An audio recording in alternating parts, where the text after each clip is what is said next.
Thank you very, very much for being here this morning. This breakfast is something we've done a number of years in a row now, and we're always just super excited to be able to have some of our amazing customers share their experience with Axonify. And we have two of those here today.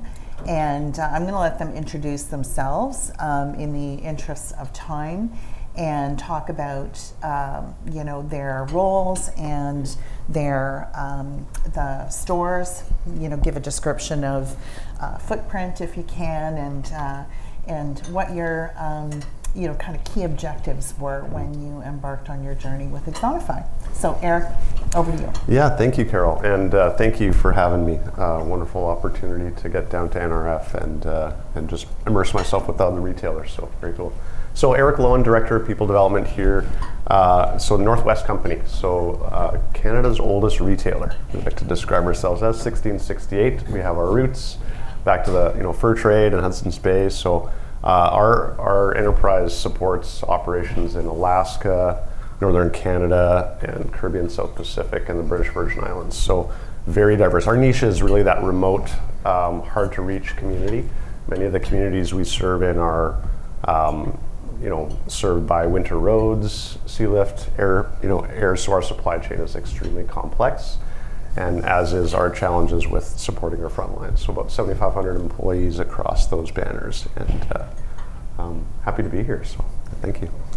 And actually, I learned, I was on vacation just prior to coming to New York in St. Martin in the Caribbean, and Eric let me know they have a store in St. Martin. That's right. One of their brands, which was super interesting to hear about. Don. Hi everyone. So name is Dominic Gagnon. I work for TELUS. TELUS is one of the major telco in Canada. So we offer 5G network, home internet, home security, TV, but we're also very present in healthcare, agriculture, and we also have an international division. So me specifically at TELUS, Senior Program Manager for Training Enablement. So we have different teams that build content, and then my team takes care of doing the dispatch and managing all of our learning system for all of our consumer sales channels, which varies from door knockers to corporate store, dealers, and outbound sales team that are based in Morocco, Philippines, and India. So quite a large group of folks with very different needs. I just realized I should have introduced myself too. For those of you I have never had any interaction with, I'm Carol Loewen, the CEO and co-founder of Axonify, and again, thank you for being here. So, first question to both of you. Each of you has kind of different profiles in terms of retail. Eric, your brands are typically in rural areas, serving obviously a very diverse type of audience. TELUS's brands are in more urban areas, but despite the differences there, I think both of you have some commonality in terms of the challenges that you faced serving the audience and supporting the audience with what they needed. So perhaps you can talk about what some of those challenges were that you were looking to solve then, and we've helped you solve. Don. Yeah. Sure. So with our team in the last 2 years, our sales training was decentralized, and we've brought it all under our team. So we inherited this multiple channels with multiple training material already out there, all on different learning system. So now we've been trying to bring everyone over to Axonify, bring them in a single platform, and then trying to align the content also. But then we have such different groups where our international teams, we need to introduce them to Canada and the Canadian culture, but then we have some very tenured rep that's been here for 10 plus years and know exactly what they're doing. So creating content to make sure they get content that's relevant to them, that they actually care about, they're passionate about, but with very limited capacity and resources, has been truly a challenge. Yeah, thank you. So I think, so I joined Northwest about a little over a year and a half ago, And at that time, it was really about, the organization was just sort of getting going on some of these transformational efforts, and there was a lot of change coming.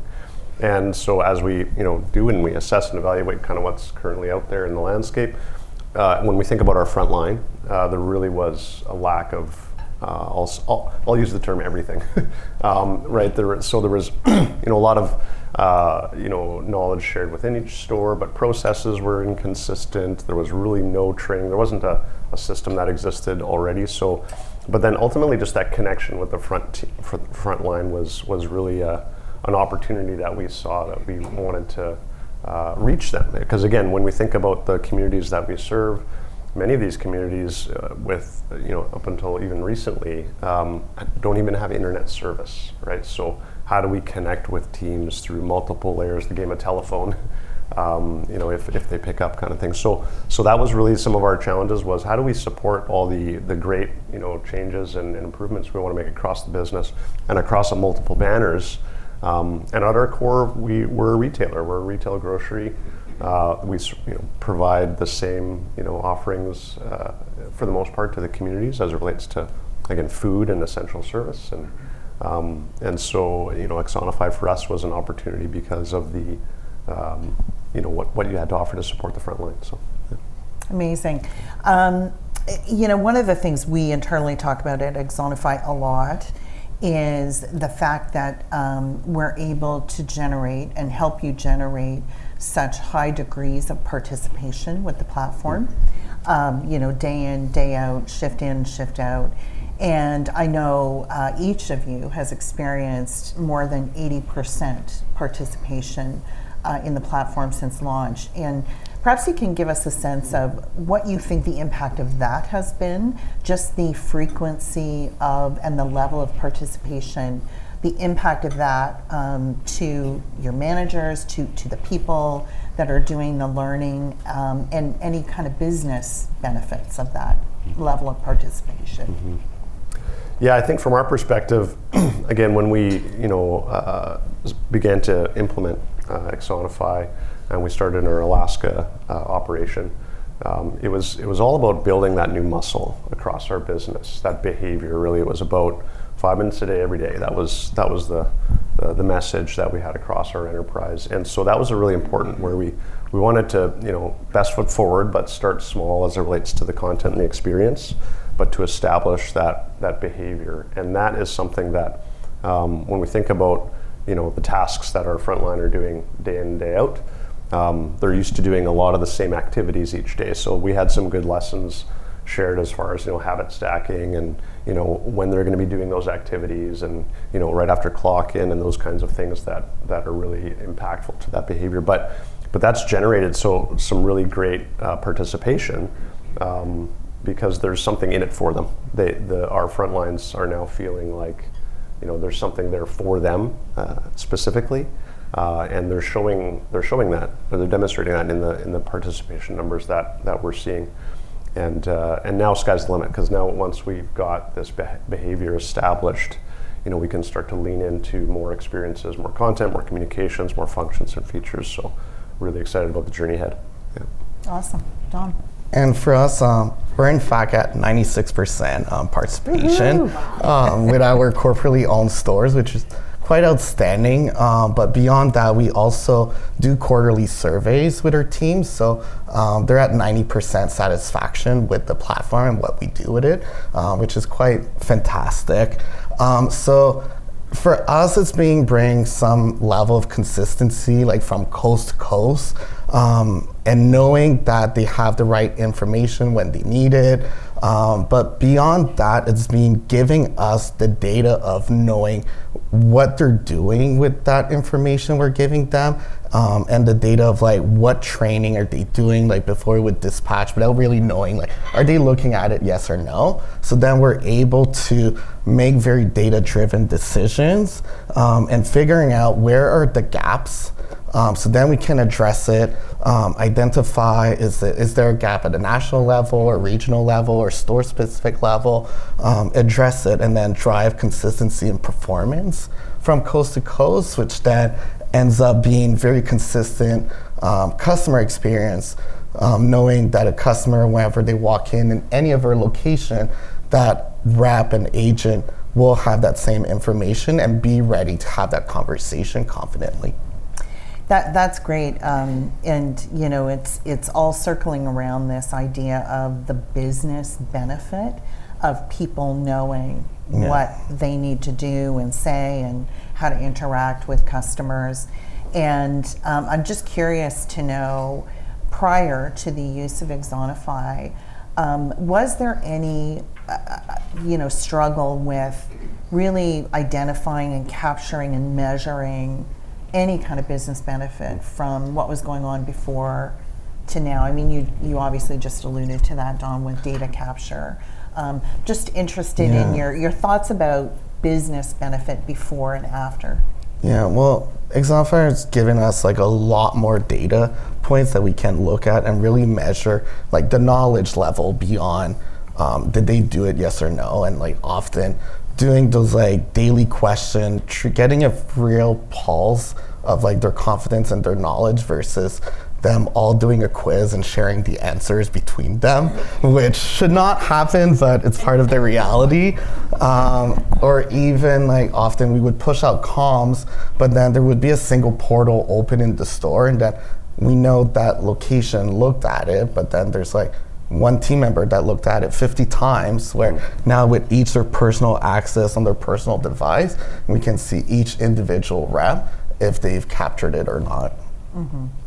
Any thoughts about business benefit, Eric? Yeah, absolutely. So again, I spoke a little bit about our journey, what we started with transformation, and this idea of, we knew there were things that were going to be important for us to reinforce as it relates to our performance, things that we were doing, but we needed to do better across our business. And then there was quite a significant amount of change that was coming too. And so how do we acknowledge that these people, our employees, our Nor'westers know what it is that they're supposed to do? And it was a bit of a mindset shift too across our organization to not measure training as it relates to sort of tick the box and I've completed training, or I watched this video, or I read this document. It was truly measuring this knowledge confidence level. And so that's been a big part for us, having the access to the data and the insights to the point where now, even at our banner level leadership, we have, Axonify metrics on period reviews that are being talked to across the business, just like P&L and profits and loss prevention and safety metrics. So we're on the list now, which we've never been before, which is pretty exciting. Love to hear that. One of our objectives, certainly as a business, is to make the learning and development function within the business a strategic imperative for the business outcomes that the business achieves. And I think the two of you are great examples of being on that journey. So you also just alluded, Eric, to the fact that there's change management involved in the approach that we certainly take to enabling the frontline workforce. And I'm curious to know, I think it was you, Eric, that said something along the lines of it's more than an L&D decision. And so perhaps you can talk about, getting internal buy-in and kind of the change management of that. Yeah, absolutely. I think, again, when I joined, there was definitely appetite for wanting something new. So that was important, right? I think there was a bit of an acknowledgement across the business that we know we need to do something a little different than we've been doing. So that was part of, again, that came from the business, from our CEO, from our executive to say, help us, right? Help us figure out what it is we need to do. But along that journey, as far as what it is, the nice part was there was a lot of attention. And with attention comes some critical thoughts, some critical questions, some poking, some prodding, some exploration, which was all very valuable to our process. Because, when we were working with, your sales team, Kim, and Spence out there too, and helping us with our chief people officer, who is also relatively new in our role, to have that message at the executive table, there was a lot of back and forth. So that exploration, that understanding, the bringing that buy-in from the business. And I remember one, distinctly conversation. Alice and I were sitting with our CEO, Dan, and he said, well, where's the business at the table? Right? Where's the business? They need to be telling us that they want this thing. And so that was something that we're working towards, but that really hit home for us. And so we really we did that, right? So working with our banner leadership to make sure that this is not an L&D tool, it's a business tool. And so we're here to support the business as we are. But to your point, Carol, our strategic partnership was something that, within our people development team is something that, we've been, talking about a lot since I joined, as far as how do we integrate better with the business. And this was a really good example of how we were able to do that with the business. And it is why we've been able to really achieve the participation rates and things like that we're hoping for, because they're asking for it, and they want it. So amazing. What's your experience, Dom, with just the change management piece and getting buy-in? Yeah, well, change management is key, really like the number one thing. But for us, we were coming very from a different place where we were already customer of Nudge before the acquisition, so we already had that comms lever, but we had good adoption, but we're always struggling to get it to that next level. And one of our main challenge was always that there was too many tools and platform out there. So, and we wanted on the learning side to get something that was more gamified, more fun, like better for like bite-sized micro learning. So when Axonify acquired Nudge, for us, it was very no-brainer taking it through like the different sales leader and teams of like, hey, now you're gonna have a single product with everything on it. And that was a huge win. So now it's being still in progress. We did the change management to get the reps on board, and we're still continuing that change management and trying to get all of the different stakeholders from ops and trying almost to be a virus of like getting infiltrated in like all of the different teams. And we're now looking at like how can we integrate like store visit reports and all that stuff. So yes, like change management was key right at launch and getting the buy-ins, but it's nonstop and just continuing, especially with such a large organization like TELUS, where it's wonderful we have so many resources, but that at the same time we have so many people with different opinions and different roadmap, all trying to implement different things. So yeah, exactly. The bigger the organization, the more people you need to engage in the decision, for sure.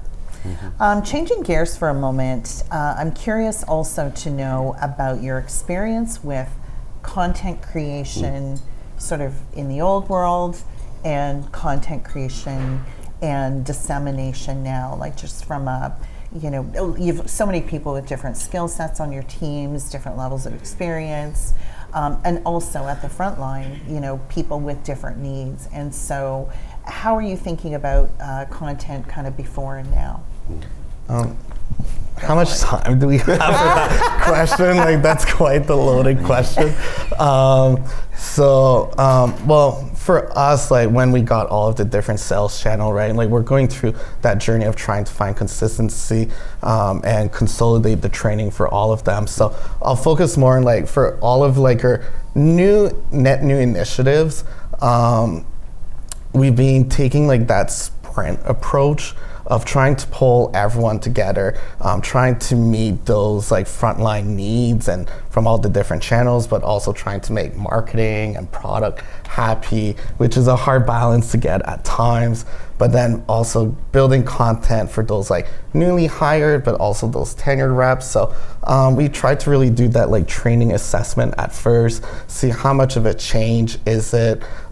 Is it more just information we can just push a quick comms, or do we need to do like a whole new skill set change and behavior change?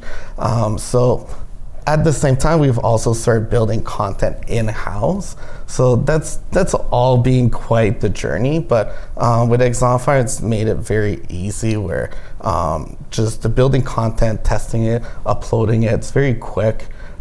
We barely have any issues, which we didn't experience with our previous LMS. There was always like weird little glitches. Now it's been a very smooth experience. So it's been a huge win for us on the enablement side of saving time and effort, building content and getting it to the right folks, but then also being a great experience for those reps that now have very mobile friendly content. that they can use, whether it's in self-directed or that we assign it directly to them. Terrific. Yeah, again, a lot of time. Good question. Yeah. How much time do we have around content? So for us too, a bit of a different situation. I think we were coming at more from a point of there was a lot of demand and there was just no supply. We had nothing really to support our front lines. And so a really actually big factor for us partnering with Axonify was the fact that there was this content marketplace, content studio available because retail well. And so having access to some of that content from a grocery and retail foundational standpoint, in particular as we were looking at our front lines, was really key to help us because we wanted to get going quick, right, as far as that is concerned. And so that was a big part of the journey for us. And we had very clear, we were with this, a bit of this transformation, some of these work streams that were going on, we had some very clear objectives within each of them from a business standpoint, which was helpful, right? So when we think about from a needs assessment standpoint, what do we need to accomplish? What do they need to know? We had a good list. And so we were able to really, from a content strategy standpoint, then map out a bit of how we would leverage both, as we describe, external, content, right, through the marketplace or the content studio, but also the stuff that we need to make sure we're building internally that is unique to us, because we do have some uniqueness across the business, of course, like we all do. But really, it allowed us to get started with some of those retail and grocery foundations, and we've layered that into these waves of content that are now coming for our front lines. There's always a bit of, call it that sort of leveraging the marketplace, and then also some that we're building internally as we go, and it's really proven to be quite well. Or just the tweaking of it, right? So from that content studio standpoint, it's almost there. It's not quite right, but we need to, say this word or change this process a little bit within either the video or the documentation. Or another key thing for us was around our diversity, and so obviously within our remote communities, we serve a lot of, in particular in Canada, some of our northern, Indigenous, First Nations, Inuit, Métis communities, and so representation of those communities to our business was a really important part for us as well. And so, language was an interesting one. Representation, so it allowed our internal, instructional design team to also apply some of those uniquenesses to our business, which has gone a long way. Terrific. Yeah. We're almost out of time, so I'm going to turn it over to the audience for any questions. But I do have one last question for each of you before we do that. And that is, if you think about one piece of advice that you would give your counterparts in other organizations about all of this, what would that piece of advice be? Yeah, I think for me, the top is just that business partnership. Like this has to be a journey that your business is on, and not just an L&D project or initiative.